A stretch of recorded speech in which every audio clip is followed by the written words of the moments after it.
So just a few days ago, Trent Jr. went absolutely off, scoring 44 points while shooting 17 for 19 from the field and hitting a bunch of three-pointers. This game truly showed me how great Trent could be at his full potential, and has led me to make this video where I will be talking about Trent Jr. and whether or not I think he can be a star in the NBA, along with his path to the NBA. Before we get into the video, I ask you to drop a like on this video to help my channel grow, subscribe to my channel if you want weekly NBA content, and help me reach my goal of 1,000 subscribers, and comment on this video, start a conversation with me as I respond to all of my comments, and play that intro.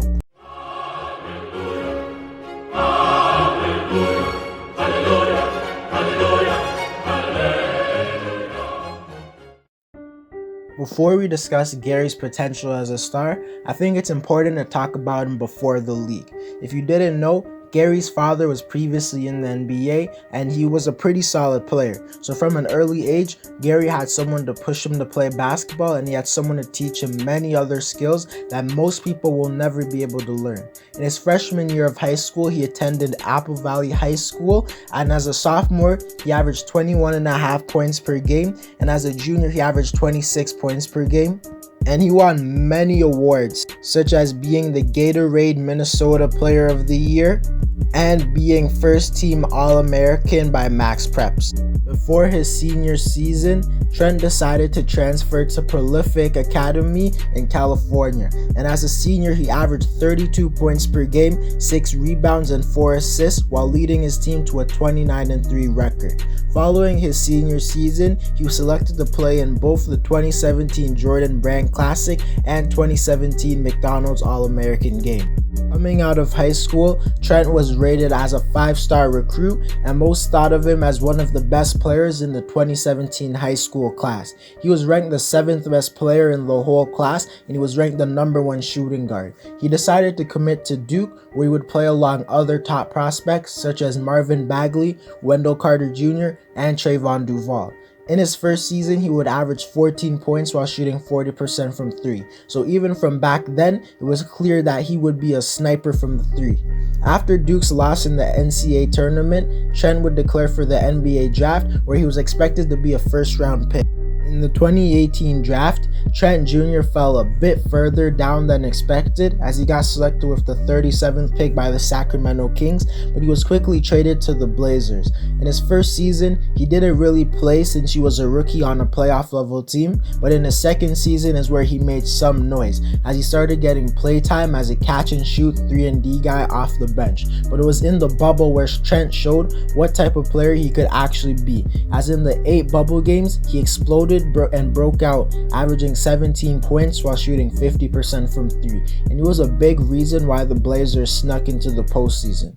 Going into this third season, Trent was a player who many people, including myself, kept their eyes on, and he was playing pretty well in his first 41 games with the Blazers, as he averaged 15 points while shooting 39% from 3. But he was surprisingly traded at the trade deadline to the Toronto Raptors in exchange for Norman Powell.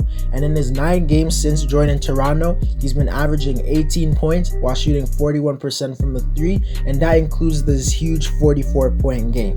So now that we know Trent Jr.'s path to the NBA and his career so far, now is the time to talk about his NBA star potential. And to start, I think there is no doubt that Gary is a player who will be in the league for a very long time, since his ability to shoot the 3 at such a high level will make sure that he has a job in the NBA for a long time. And along with Trent Jr., he's a really good perimeter defender.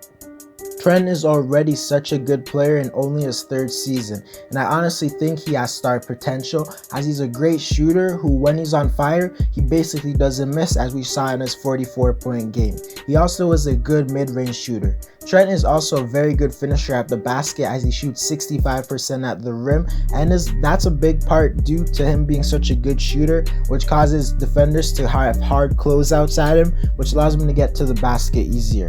Trent isn't just a catch and shoot player, and he has pretty good handles, and he has shown an ability to hit 3s and mid-ranges off the dribble and when a defender is guarding him in his face.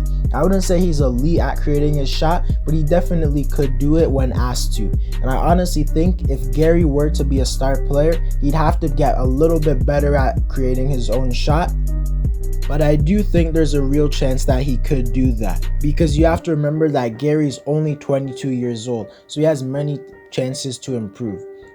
A huge thing that you need to be a star is confidence, and Trent Jr. just has a lot of that, as he always seems confident in his shot no matter how much he's missing or making, and he doesn't seem scared to take any type of three-pointer, no matter the difficulty or the pressure that's on that shot.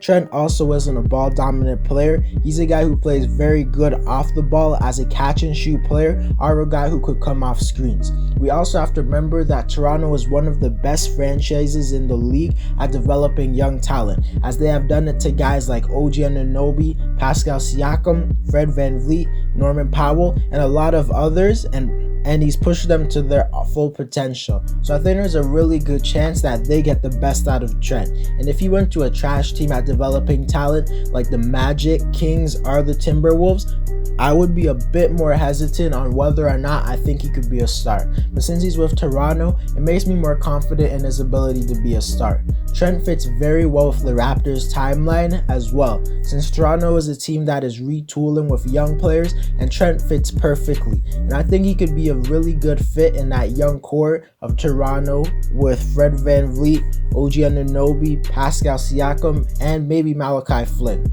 Trent will be able to grow and develop with this core, which will be nice to see. But now to answer the question of whether or not I think Gary Trent Jr. will be an NBA star, I definitely think he could be one, but I honestly wouldn't predict him to be one, because I haven't seen enough of him playing at a star level. But I do think he could be a 20 points per game scorer, but in today's NBA, being a 20 points per game scorer doesn't necessarily mean you're an all-star caliber player. And if we're being honest, outside of scoring and being a solid defender, Gary doesn't do anything else great on the court. And if he wants to be a legitimate NBA star, he has to become a bit better as a rebounder or a passer, or maybe even become a lockdown defender. At this specific point, I don't think he'll be a star, but I think he'll be a player like Evan Fournier, who is a guy who is a pretty good scorer and a really good NBA player who can score at all three levels and create his own shot decently, but he's a bit under the tier of an NBA All-Star. But I would love to see Trent Jr. prove me wrong, and I do think there's still a good chance that he becomes a star. I just don't want to overreact too early. Anyways guys, that's it for the video. Let me know whether or not you think Gary Trent Jr. will be an NBA star. Drop a like on this video to help my channel grow. Subscribe to my channel if you want weekly NBA content and help me reach my goal of 1,000 subscribers. And comment on this video to start a conversation with me. I respond to all of my comments. And I'm out.